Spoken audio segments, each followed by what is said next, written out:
สิพามาเบิ่งธรรมศาสตร์พี่น้องเที่ยวทัศน์อันสวยงามเป็นห้วยเป็นห้องพี่น้องเป็นห้วยน้องคลองบึงธรรมศาสตร์ประเทศลาวเด้อป่าอุดมสมบูรณ์ต้นไม้ยังแข็งแรงอยู่ ยังมีต้นไม้หลายอยู่อืมท้องฟ้าก็งามงามเห็นบ่มื้อนี้ลงมาห้วยพี่น้องลงมาห้วยลงมาใส่งูเนี่ยใส่ไว้ใส่งูดักปลาลองเบิ่งหามันถูกพี่น้องพอได้กิน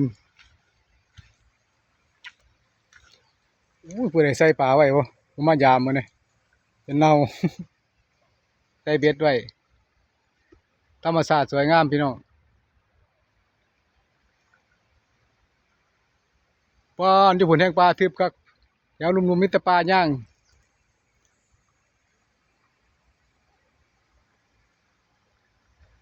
ไปไกลเลยเด้นี่ผู้โยดไปทุกปีพี่น้องน้ำใสแล้วเย็นแต่ว่าปลาบ่หลายดอกปลาบ่ค่อยมี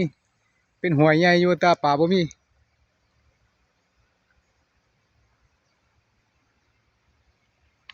ปูปลาบ่หลายน้อง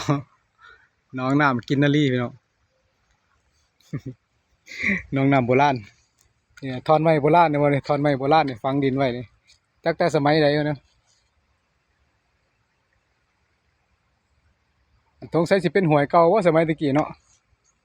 แต่ข้าวดินบ่ทันโยดแต่สมัยตะกี้ดินมันต่อเนื่องกันเนาะดินมองนี่กับมามองนี่มันเป็นดินแผ่นเดียวกันข้างบนข้างทึงแผ่นเดียวกันแต่ว่ามันโยดลงเป็นห้วยใหม่พี่น้องหัวโงนหินมัน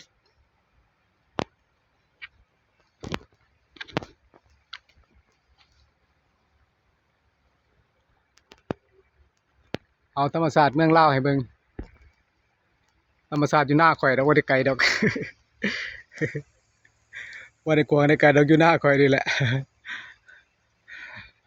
หากินน้ำหมูนี่แหละพี่น้องถ่ายคอนเทนต์น้ำหมูนี่แหละแต่ละมื้อแต่ละเว้นถ่ายไปถ่ายมาถ่ายมาถ่ายไปแถวนี้แหละแล้วก็ใส่เบ็ดใส่หม้องก็ใส่แถวนี้นะบ่ได้ว่าใส่ไกลดอก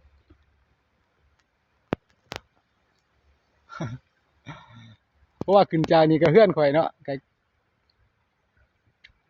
โอ้ยแม่กินนาก็จะแม่นหลายคัก